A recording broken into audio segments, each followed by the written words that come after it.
Welcome to the Fate Spun channel, a place where every story will make you feel, wonder, and hold your breath. Are you ready? Then go ahead.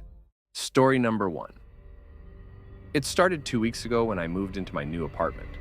The place was everything I could have hoped for. Spacious, affordable, and conveniently close to work. The only catch? It had a history.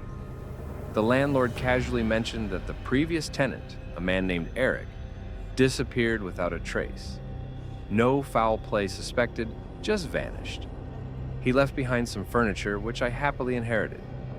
A worn-out couch, a desk, and a full-length mirror mounted on the bedroom wall. The first few nights were uneventful, but on the fourth night, I noticed something strange. The mirror was foggy, as if someone had breathed on it. I wiped it down, thinking it was just moisture, but the next morning, it was foggy again, despite the rest of the room being bone dry. By the end of the week, the fogging turned into something worse. Words started appearing, faint at first, then, more defined, "Help me." I stared at the message, heart pounding.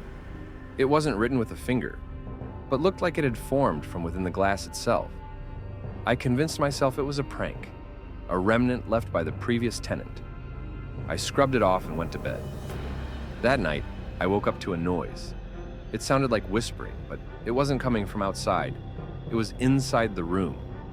My eyes darted to the mirror, and there it was, a shadowy figure staring back at me. It wasn't my reflection.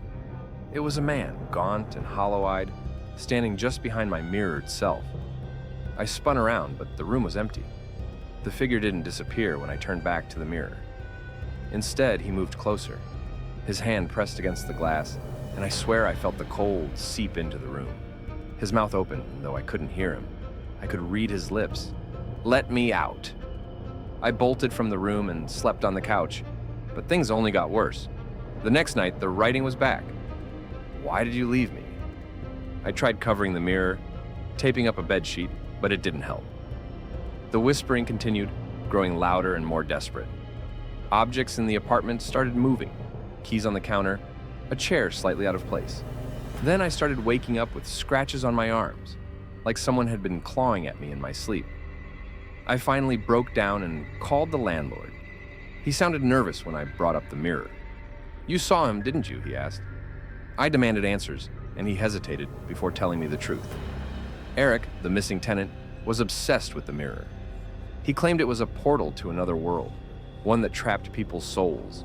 No one believed him, but after he vanished, the mirror stayed. I can't stay here anymore. I'm writing this from a motel room across town. I don't know what to do. I've locked the apartment and left everything behind, but I can still feel it. Wherever I go, I see my reflection just a little too late, like something is trying to catch up with me. If anyone knows how to get rid of a haunted mirror, please let me know. Until then, I'll keep running. Story number 2. It started with a book. I wasn't looking for it, hadn't even heard of it before, but there it was, sitting on the top shelf of a dusty secondhand bookstore. The title, The Watcher's Journal, was embossed in faded gold letters on a cracked leather cover. Something about it pulled me in, like it had been waiting for me to find it. The book wasn't like anything I'd ever seen. Every page was filled with meticulous handwriting, but the ink shimmered faintly, like it was alive. The entries were all dated, but not in any way that made sense. Some were from centuries ago, others from what looked like the future. The first entry I read said, "Do not look up at 12:03 a.m. on August 3rd. It will see you." I checked my phone. It was August 2nd. For some reason, I couldn't stop thinking about that entry. Who or what would see me? Why? That night, I stayed awake. At 12:03 a.m., I sat in the middle of my living room, heart racing. I kept my eyes down, refusing to glance at the clock, the windows, the ceiling, anything. My skin prickled like I was being watched.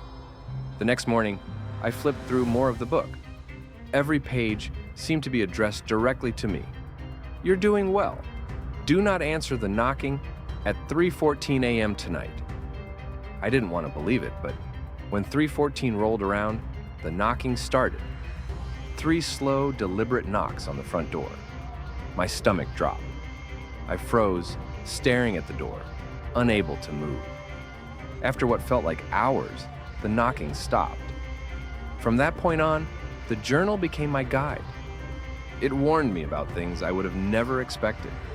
Do not leave the house on August 5th. Someone will follow you. Do not use your phone at 9:47 p.m. tonight. It will listen. Every warning felt more surreal, yet every prediction came true. One night, the entry simply read, "It's inside now." Panic washed over me. I hadn't heard or seen anything unusual, but I started noticing small things out of place. Shadows that didn't move, whispers that seemed to come from nowhere. The journal didn't offer any advice this time. No warnings, no instructions, just silence. Then, the final entry appeared overnight. Leave the book behind. Do not take it with you. I packed a bag and left that morning, abandoning my apartment and the journal. But I can't escape the feeling that something followed me. Every time I check the rearview mirror, I catch a shadow too tall and too thin to be mine. And last night, in the empty hotel room where I'm hiding, I heard it. 3 slow knocks on the bathroom mirror. If you ever come across a book that feels like it's watching you, leave it where you found it. No story is worth what follows. Story number 3. I grew up in a small town surrounded by endless woods. As kids, we'd dare each other to explore them, weaving tales about monsters and witches. But one story wasn't a tale. It was real, or so everyone said. They called it the Echo Man. Supposedly, if you heard someone calling your name in the forest, you should never answer. The voice wasn't a friend or family member, it was him. The Echo Man would mimic people you trusted to lure you deeper into the woods, where you'd vanish forever. I never believed it. It was just a stupid urban legend to keep us from wandering too far. That's what I thought anyway, until last month. It started with my dog, Max. He bolted into the woods one night, barking like crazy. I grabbed a flashlight and ran after him, shouting his name. The woods were eerily quiet except for my footsteps crunching through the leaves. "Max!" I called, my voice trembling.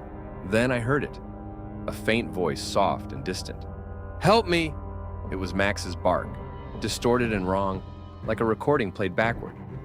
My heart sank. My legs wanted to turn back, but my stupid brain thought, what if he's hurt? I kept moving toward the sound. The further I went, the stranger things became. The trees were impossibly tall, their branches twisting like claws. The air was thick and cold, even though it was the middle of summer. "Help me!" The voice repeated louder this time. It was coming from deeper within the woods, but now it sounded more human. "Who's there?" I yelled, shining my flashlight around. That's when I saw him. A man standing between the trees, just barely visible in the dim light. His face was wrong, blank and smooth like a mannequin. But when he moved closer, he wore my face. I stumbled back, heart pounding. He opened his mouth and my voice came out. "Help me. Max is hurt. Keep coming." I ran. Branches scraped my arms and roots threatened to trip me, but I didn't stop. I could hear him behind me, calling my name in my own voice, mimicking Max's bark, laughing with a sound that didn't belong to anything human. When I finally made it back to the edge of the woods, I collapsed on my porch. Max was sitting there, wagging his tail like nothing had happened. I haven't been back into the woods since, but late at night I sometimes hear faint knocking on my windows and a voice outside whispering, "Help me." It sounds exactly like me. If you ever hear your name in the woods, don't answer, no matter how familiar the voice sounds. Thank you for watching the video. Subscribe to the channel, like it, and don't forget to leave a comment. See you in the next video. Good luck!